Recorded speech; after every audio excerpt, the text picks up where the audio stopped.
हमारे पास क्लास 10 का प्रोबेबिलिटी का पे क्वेश्चन है. The probability of guessing the correct answer to a certain question is p by 12.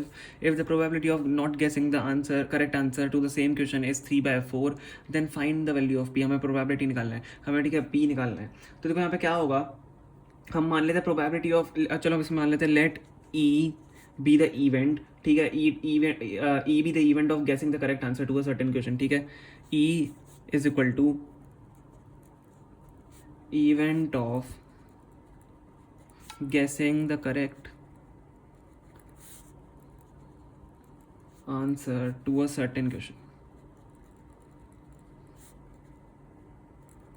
ठीक है, आपने ई को इवेंट मान लिया तो कि probability of guessing the correct answer क्या होगा, probability of guessing the correct answer will be P E.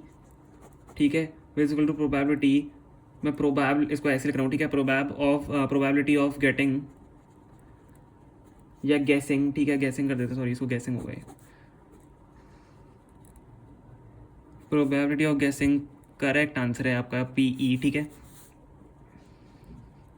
तो probability of guessing the correct answer आपका किसके बराबर होगा, पी ई के बराबर होगा. And P is what, P by 12 आपको दिया हुआ है. ठीक है, तो P E is equal to P by 12 के बराबर हो गया.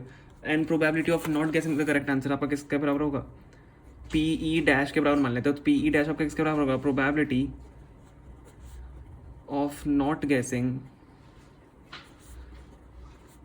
The correct answer.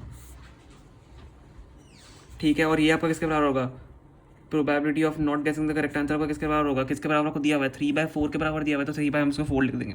ठीक है, अब देखो आपका एक फॉर्मूला होता है, आपका टोटल प्रोबेबिलिटी किसके बराबर होती है. जैसे हमने अगर दोनों को ऐड कर दिया P E plus P E dash, तो आपका 1 के बराबर होगा. टोटल प्रोबेबिलिटी आपकी 1 के बराबर होती है. तो क्या हम 1 माइनस प्रोबेबिलिटी ऑफ गेसिंग को इस प्रोबेबिलिटी ऑफ नॉट गेसिंग कर सकते हैं, यस कर सकते हैं. तो क्योंकि प्रोबेबिलिटी ऑफ आप अगर इसको 1 को इधर ले जाओ, सॉरी प्रोबेबिलिटी ऑफ गेसिंग को इधर ले आओ, तो प्रोबेबिलिटी ऑफ नॉट गेसिंग प्लस प्रोबेबिलिटी ऑफ गेसिंग 1 के बराबर हो जाएगा. तो मैंने उसको इधर कर दिया.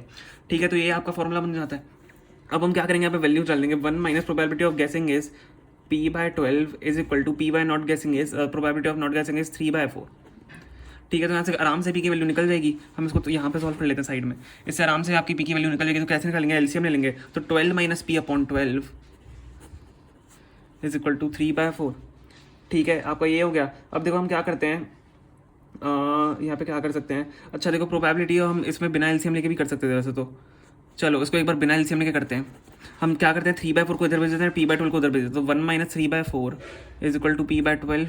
ठीक है, अब यहाँ से एलसीएम ले लो तो 4 माइनस 3 इज 1 by 4. यहाँ पे 4 माइनस 3 इज 1 एंड बाय 4 हो जाएगा ये. तो 1 by 4 is equal to p by 12 and p is equal to आपका क्या आ जाएगा, 12 by 4 विच इक्वल टू 3. तो p की वैल्यू आपकी यहाँ से क्या आ गई, 3 आ गई. तो p इज इक्वल टू 3 आप यहाँ पे लिख सकते हो.